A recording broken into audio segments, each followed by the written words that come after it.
Bonjour, nous nous retrouvons pour notre 7e rencontre, Un peuple de Dieu en marche. Aujourd'hui, nous sommes avec Maëlle, Sœur Claire et Diane pour parler de la fraternité, un peuple fraternel. Chacun d'entre vous est engagé dans des mouvements ou services de manière différente. Merci de votre présence. Diane, peut-être que vous pouvez vous présenter, ça ne vous dérange pas. Bonjour, donc je suis Diane, je suis cheftaine au Scout et Guide de France dans le groupe Sainte-Claire à Limoges. Alors la fraternité est au cœur, je crois, de la pédagogie scout. Est-ce que vous pouvez nous dire comment elle se vit? Oui, tout à fait. Donc depuis la création du scoutisme, dans les piliers qui ont été édictés par le fondateur du scoutisme, Baden-Powell, on avait la fraternité de par le vivre ensemble, de par la vie en petits groupes et avec des gens de son âge, et dans le sens également où on a cette entraide qui forge cette fraternité entre les personnes. Mais vous adressez à des jeunes d'âge très différents, les plus petits, les plus grands. Comment la pédagogie les aide à découvrir cette fraternité? Oui, tout à fait. Donc nous, notre mouvement ouvre ses portes aux jeunes à partir de l'âge de 6 ans. Et ils peuvent le quitter bien plus tard. Et donc on est répartis en différentes tranches d'âge. Et ces tranches d'âge permettent aux jeunes de vivre avec donc des gens de leur âge qui vont avoir les mêmes besoins qu'eux. Et de par les activités qu'on leur propose, ils vont devenir apprendre à connaître l'autre et à respecter l'autre comme un frère, comme une sœur. Et c'est comme ça que se vit la fraternité au sein de notre mouvement.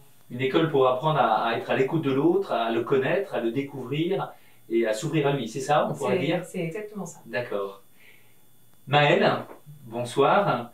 Vous êtes engagée dans une association qui s'est fondée il y a une petite dizaine d'années, si je me rappelle bien, Coexister. Vous pouvez vous présenter?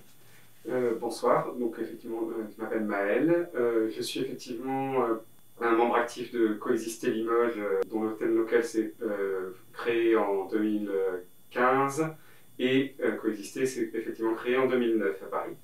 Le projet de Coexister, c'est dans le terme même, c'est un lien direct avec la fraternité? Tout à fait. Le but de Coexister, c'est de permettre à des personnes de différentes convictions religieuses et non religieuses, donc des musulmans, des chrétiens, toutes confessions confondues, catholiques, orthodoxes et protestants, mais également des juifs, des athées, des agnostiques, de se retrouver ensemble pour partager des moments de dialogue, ainsi que des actions de solidarité. Par exemple, Coexister Limoges participe à des maraudes avec 2 autres associations tous les 15 jours. Donc il y a une dimension d'échange, de rencontre, de débat, d'approfondissement et de service. Est-ce que vous pouvez nous donner un exemple de thème que vous avez abordé récemment avec les autres membres de Coexister qui sont ici à Limoges?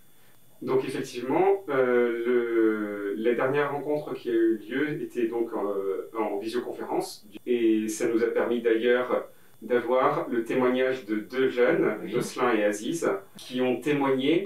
Aziz était musulman et est devenu athée, et Jocelyn était catholique et il est également devenu athée. Cette rencontre, et donc c'était un témoignage où on leur a permis d'avoir un espace où ils pouvaient s'exprimer librement, sans préjugés, et où on pouvait leur poser des questions en toute bienveillance.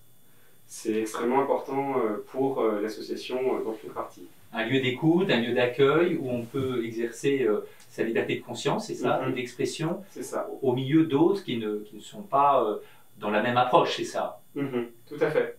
Merci beaucoup. Sœur Claire, la fraternité, alors vous êtes, je crois, sœur franciscaine, alors évidemment, aujourd'hui on entend souvent parler de François d'Assise, et la lettre du pape sur la fraternité reprend un cri de François d'Assise, tous frères, fratelli tutti. Qu'est-ce que ça veut dire d'être franciscaine, de vivre la fraternité concrètement dans votre expérience?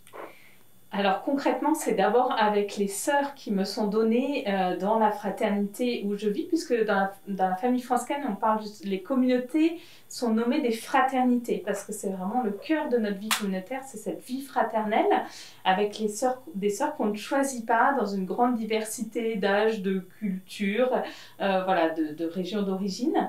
Donc voilà, c'est vraiment cette fraternité au quotidien, d'essayer d'accueillir nos sœurs telles qu'elles sont et de s'accueillir aussi soi-même tel qu'on est. Donc c'est notre premier lieu de vie de fraternité. Et puis après, il y a toute cette fraternité qu'on développe, qu'on vit au quotidien avec toutes les personnes qu'on rencontre et avec une attention plus particulière aux plus petits et aux plus fragiles. Il me semble que vous l'évoquez, là, peut-être qu'on pourrait s'arrêter là-dessus. La fraternité demande un dépouillement de soi. On peut dire ça? Peut-être, vous voulez réagir? Diane? Forcément, quand on parle de fraternité, il faut avoir une ouverture de soi et un accueil de l'autre pour que cette fraternité puisse exister. Mais alors, comment le petit louveteau ou la guide ou le compagnon apprend ce dépouillement de soi qui est quand même un effort, je veux dire, même un combat? Oui, bah, on offre des temps d'écoute, des temps où on apprend à écouter l'autre, des temps où par le jeu, d'abord, quand on a 8 ans, on va aller, avec des jeux, on peut aller vers l'autre, on peut avoir des jeux qui permettent aussi aux jeunes d'aider, de s'entraider, de s'entraider et de coopérer ensemble. Ce qui va être aussi, ce qui rejoint ce que fait Maëlle dans Coexister, le fait de travailler ensemble, c'est aussi une façon d'apprendre d'abord à se connaître, et puis avec le temps, parce que généralement, nous, nos jeunes, restent un certain temps scouts, voire toute leur vie, et ils vont grandir ensemble, et c'est aussi en grandissant ensemble, en vivant cette bulle en dehors de l'école, du lycée, du collège, avec, de par les expériences qu'ils vont pouvoir vivre, les camps d'été notamment, vont grandir ensemble, et c'est aussi dans cette durée, je pense, qu'on devient frères et sœurs. Oui. Alors vous avez parlé de grandir ensemble, de durée. Est-ce que chacun d'entre vous peut dire comment cet aspect de croissance, de changement en fait, on a parlé de sortir de soi, a été provoqué ou est provoqué par exemple du fait que vous appartenez à Coexister depuis combien d'années? 5 ans, c'est ça peut-être, déjà depuis les origines. Mais comment ça vous change? Comment ça vous change? La rencontre à l'autre, en fait, change forcément, puisque, comme on l'a évoqué précédemment, on donne de soi et on reçoit également. Je suis chef Scout et Guide de France, aussi. Je l'ai encore plus vécu à coexister, en fait. De par les rencontres de personnes de toutes origines, de tout milieu social que j'ai fait, que ce soit avec des membres actifs de Coexister, quelles que soient leurs convictions religieuses, leur milieu social, mais également en allant à la rencontre des sans-abri de Limoges, par exemple. Ce qui veut dire qu'il y a une forme de travail sur soi, mais aussi de dépouillement. La fraternité implique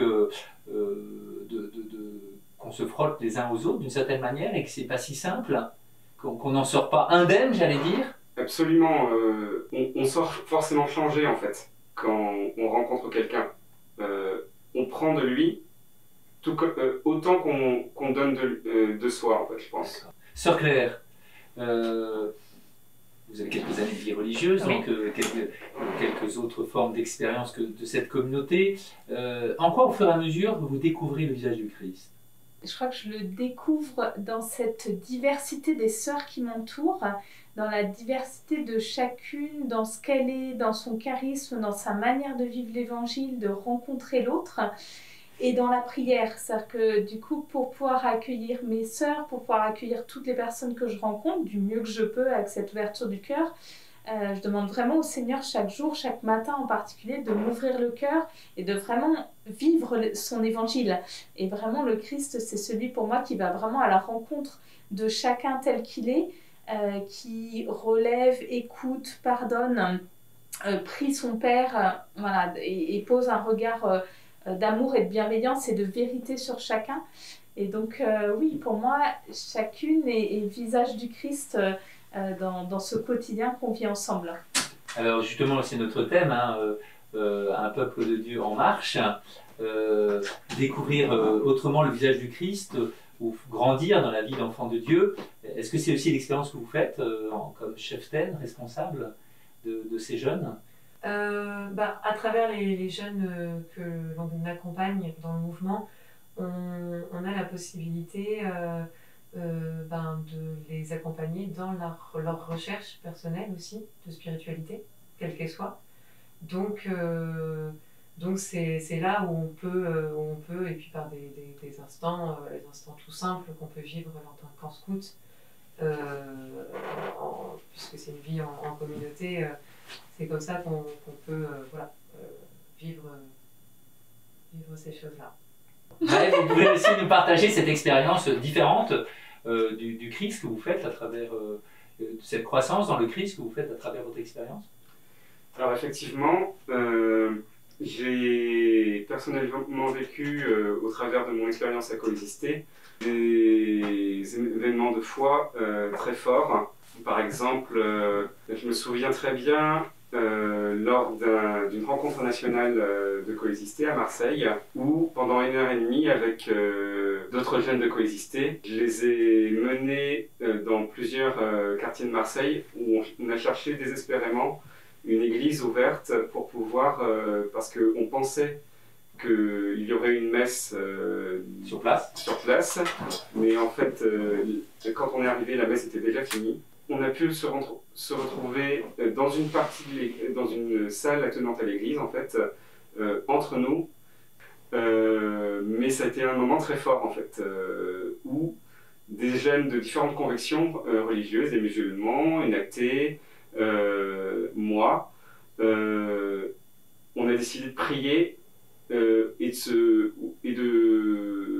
se ressourcer ensemble au travers de nos propres convictions religieuses, en fait. Merci beaucoup. Et sœur Claire, Fratelli Tutti, oui, grandir, vous pouvez nous partager une expérience? Oui, alors moi je suis souvent frappée, je suis aussi animatrice de groupes d'aumônerie, de collégiens et lycéens, combien notamment pour les collégiens et les lycéens justement, c'est vraiment un étonnement cet appel à la fraternité. C'est-à-dire que ce que je perçois, c'est qu'ils ont vraiment un chemin à vivre pour incarner l'évangile dans leur vie de tous les jours, et que pour eux cet appel du Christ à être tous frères, ça leur paraît assez invraisemblable à mettre en œuvre. Et notamment l'amour des ennemis, c'est vraiment quelque chose sur lequel on revient, je pense, à chaque rencontre d'aumônerie. Comment c'est possible que le Christ nous appelle à ça et comment on peut le vivre? Donc je crois que vraiment, du coup, c'est quelque chose d'étonnant pour eux et qu'il y a un travail de cheminement et de conversion à vivre. Voilà, et c'est vraiment quelque chose qui me frappe à chaque fois. Merci beaucoup de ces témoignages. Voilà, c'est un rappel aussi que l'Esprit Saint nous pousse à sortir, à aller à la rencontre des autres.